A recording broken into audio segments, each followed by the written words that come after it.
Hey guys, this is DKS3A, the Crazy Gamer, and I just thought, since I'm done with Catherine and I'm getting ready to maybe start my LP, my next small LP here in the next couple of days, and I had a couple of stuff coming off of Amazon and stuff like that I would show you, because everybody knows that Final Fantasy is my favorite video game series.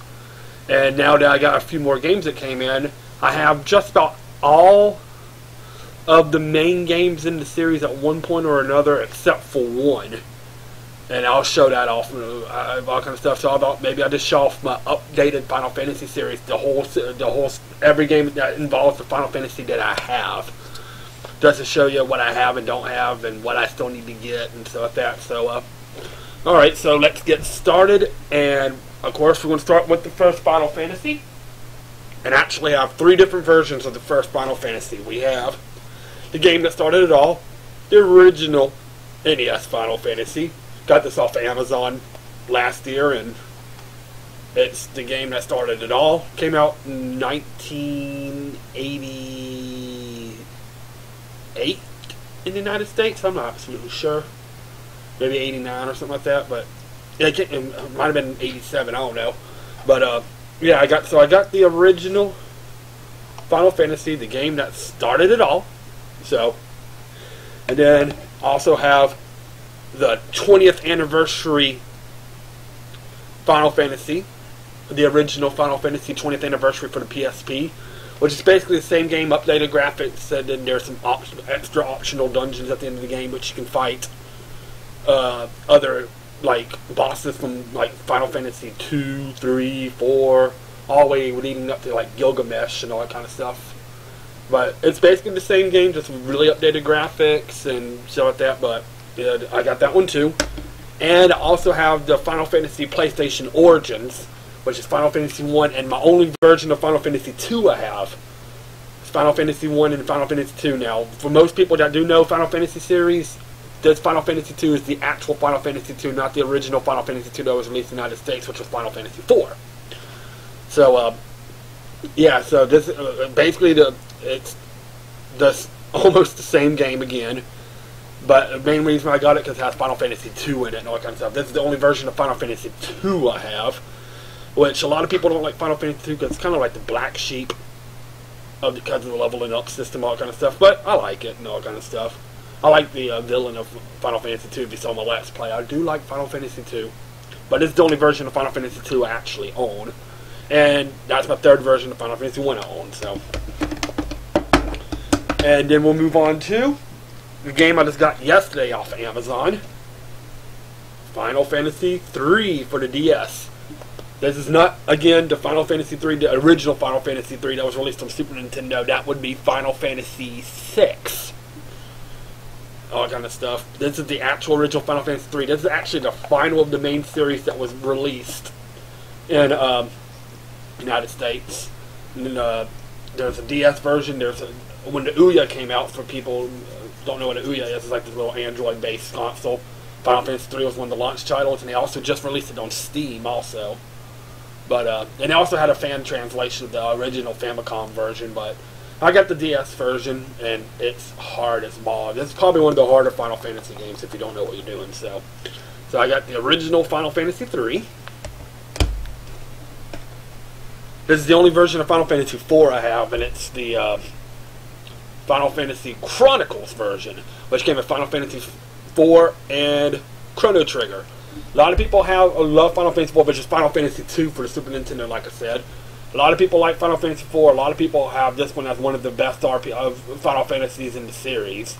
And I have to say it's one of my top 3. It's not the best one in the series, but it's definitely one of the better ones in the series.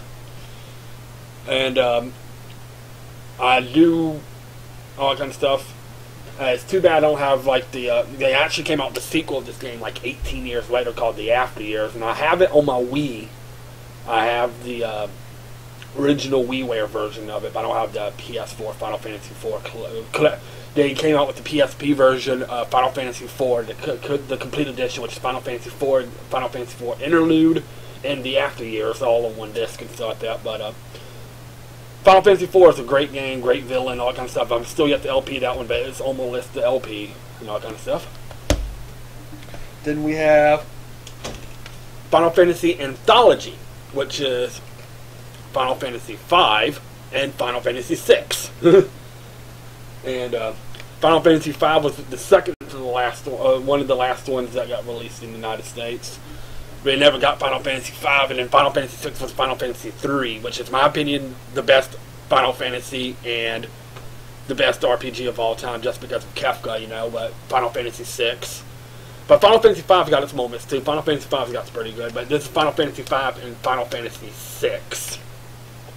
I don't have 7. That's the one I'm missing. So there you go. I do not have Final Fantasy 7. I used to have Final Fantasy 7, but I kind of lost it. So I got to get me another version of that pretty soon. But it is what it is. But we'll move on. I do have, though, Final Fantasy VIII. Final Fantasy VIII is definitely not one of my favorites. I do like the story and I like the concept and all kinds of stuff, but I do not like the junction system. The junction system kind of turned me off with this game. There's a leveling up junction system in this game, which a lot of people like, a lot of people don't. Personally, I'm kind of about it, but I do have Final Fantasy VIII, and it's on my list of Let's Players also. And then my second favorite Final Fantasy, which we have, is Final Fantasy IX. Final Fantasy IX is a lot. It's like my second favorite Final Fantasy behind Final Fantasy VI.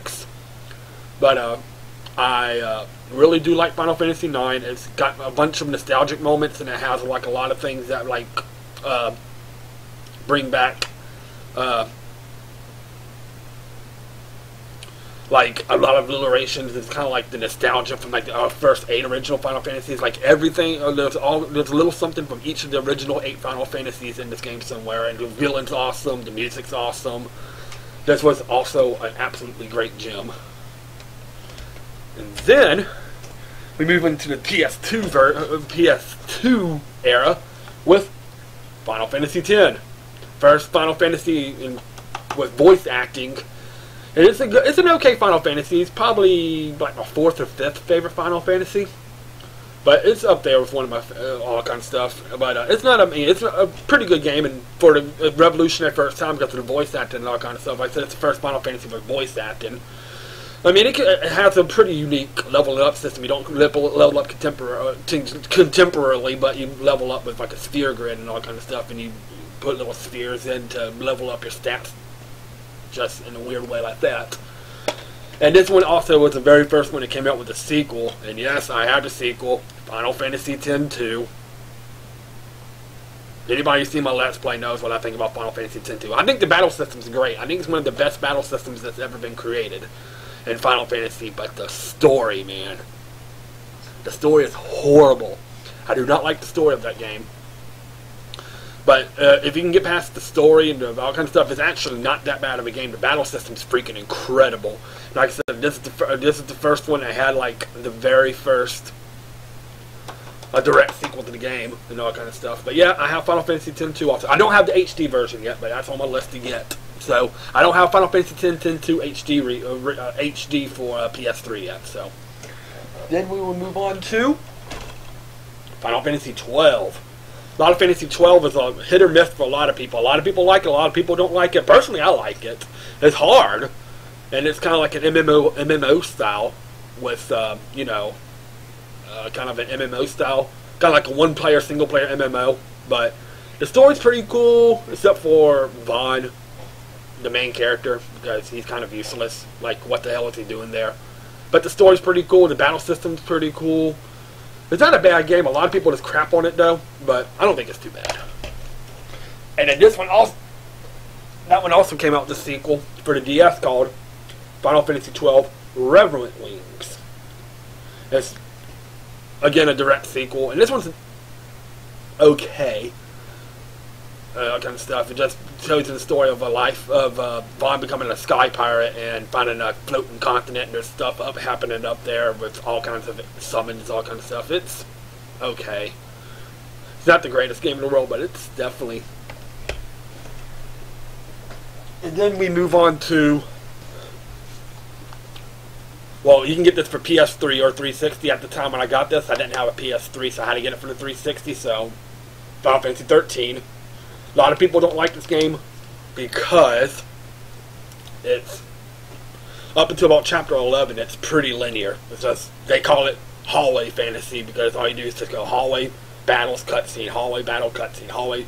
Not much exploration and stuff like that, but I don't think it's too bad. Once you get all kinds of stuff, the story's kind of convoluted, but I mean it's not that bad. I've definitely seen worse games out there, but this one's gotten a lot of love-hate relationship as well. So, and then there's the second game in the trilogy. Yes, this one actually has a trilogy, and I got the collector's edition. But this is Final Fantasy 13 2.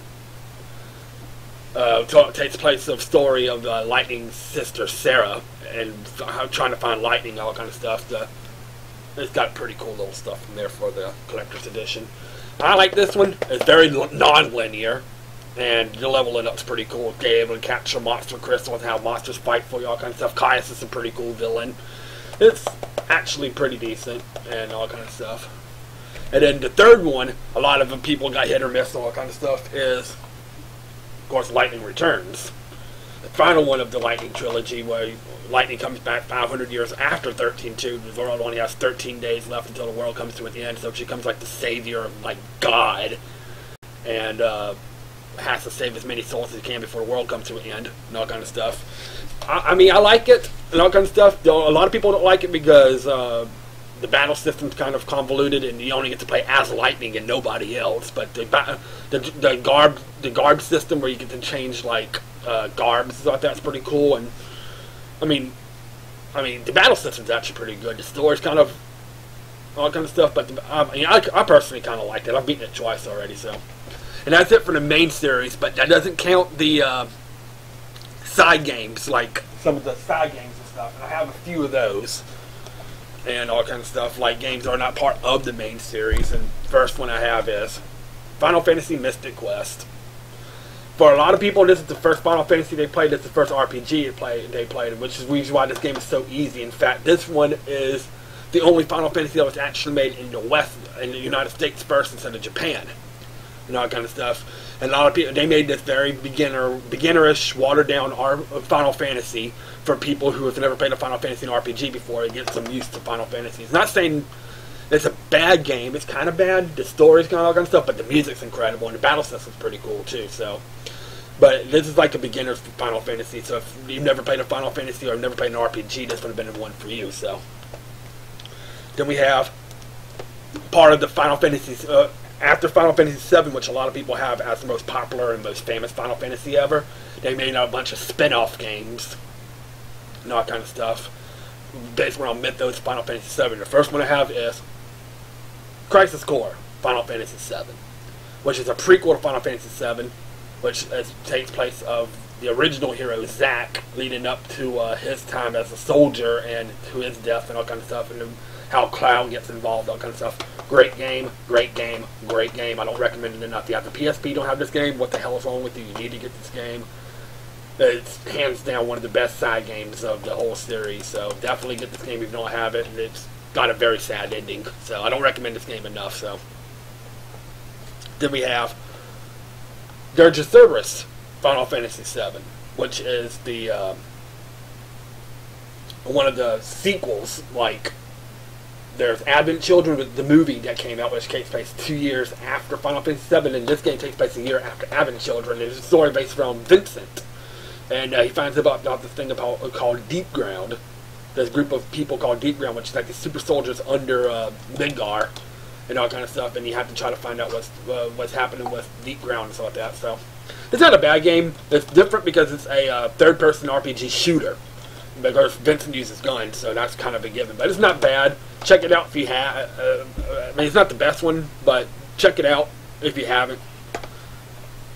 Then we have Dissidia 012. Yeah, I don't have the first Dissidia. This is the second Dissidia game that was released, which is actually a prequel to the first Dissidia, which Dissidia is basically a Final Fantasy fighting game and all kind of stuff. And this one right here is basically the story of what there were 6 characters that never made it past their first battle, and this is the story of what happened to the 6 characters leading up to the first Dissidia game. All kind of stuff. This is a prequel to the first Dissidia. It's just basic. It's got a pretty cool story mode, and it's basically just a basic fighting game between the Final Fantasy characters and stuff, so it's not bad. And and then I have two more.